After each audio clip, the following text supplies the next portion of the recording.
የመጣበት ወቅቱ ይሄን ዓመተ ምህረት ባይባልም ቤተክርስቲያኗ እንደተተከለች ነው እና ቤተክርስቲያኗ እንደተተከለች አራትያ መምህር አቡነ መልከጼዴቅ የሚባሉ ነበሩ። የመጀመሪያው ዳዊት፣ ሁለተኛው ኢዮስያስ፣ ሶስተኛው አቡነ አሮን።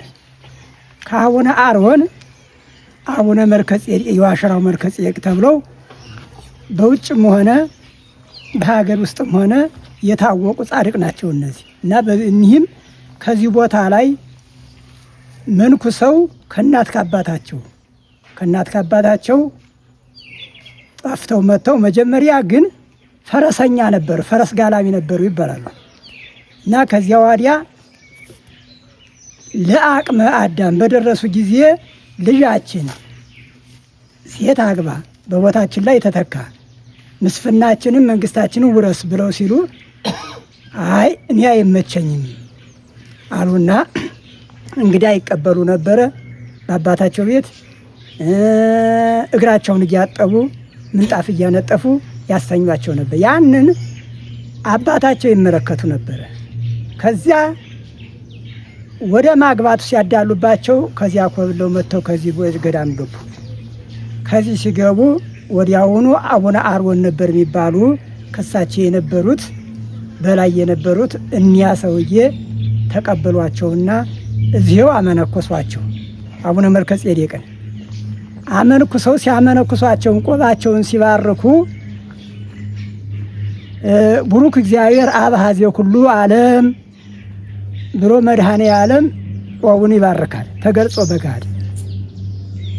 ከዚያ ዋሪያ ወቡሩክ ወልድ ዋህድ ይሄ ያንተ ፈንታ ነው ለአቡነ አሮን ለዚህ አበምኔት ለነበሩት ወቡሩክ ወልድ ዋህድ ይሄ ያንተ ፈንታ ነው ብሏቸዋል። ያንን አቡነ አሮን ብለዋል። ከዚያ ደግሞ ወቡሩክ መንፈስ ቅዱስ መጽነየ ወመንጽሔ ለኩልነ ብለው ያንን ቆብ ባርከው ከዚህ መንኩሰው ተቀምጠዋል። ከዚያ ዋዲያም ደግሞ እንግዲህ ታሪኩ ይረዝማል፣ ብዙ ነው፣ ጊዜ ይዘን ሊሆን ይችላል። 7 ዓመት በዚች ገዳም አስተዳዳሪ አበምኔት ነው አስተዳድረዋል። አሁን ወንበሩ የማን ወንበር ነው የሚባል? የመልከጼዴቅ ወንበር ነው እና አቡነ ዳዊት እና አቡነ ኢዮስያስ እና አቡነ አሮን አይጠሩበትም።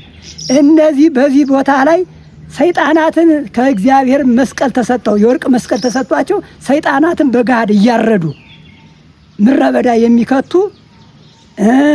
ያለው ህዝብ ህብረተሰብ ደግሞ የእሳቸውን ቃል አክብሮ ይሄን ታረጋላኛላችሁ እኔ ተሾም ታላችሁኝ ይሄንን ስርዓት ትፈጽሙላችሁ፣ አዎ ቃለ ወንጌል ይሁንብን እንፈጽማለን ብለው ያንን አድርገዋል። ከዚያ ወዲያ ወደ ኢየሩሳሌም ይሄዳሉ። እሳቸው መጀመሪያ ኢየሩሳሌም ተነስተው ሄደው ከጌታችን ጋራ ቀድሰዋል፣ አብረው ቀድሰዋል። ከዚያ በኋላ ደግሞ በሁለተኛው ጊዜ ደግሞ መልከጼዴቅ ተካህን ምስለ አርዳኢ ብሎ እግዚአብሔር አምላክ ከዚህ ቦታ ላይ ሲያዝዛቸው ሄደህ ተተማሪዎች ጋራ ኢየሩሳሌም አብረህ ቀድስ ብሎ ሲላቸው ተነስተው ሂደው ቀድሰዋል። እዚያን ጊዜ ይህንን ጽድ አምጥተውታል ነው የሚሉን አባቶቻችን። አምጥተው ከዚያ ፍሬውንም ይሆን አጽቁን የሚያምጡት እንግዲህ አናውቅም፣ አምጥተው ተክለውታል። በዚያ ኢየሩሳሌም ጽድ ይባላል ነው።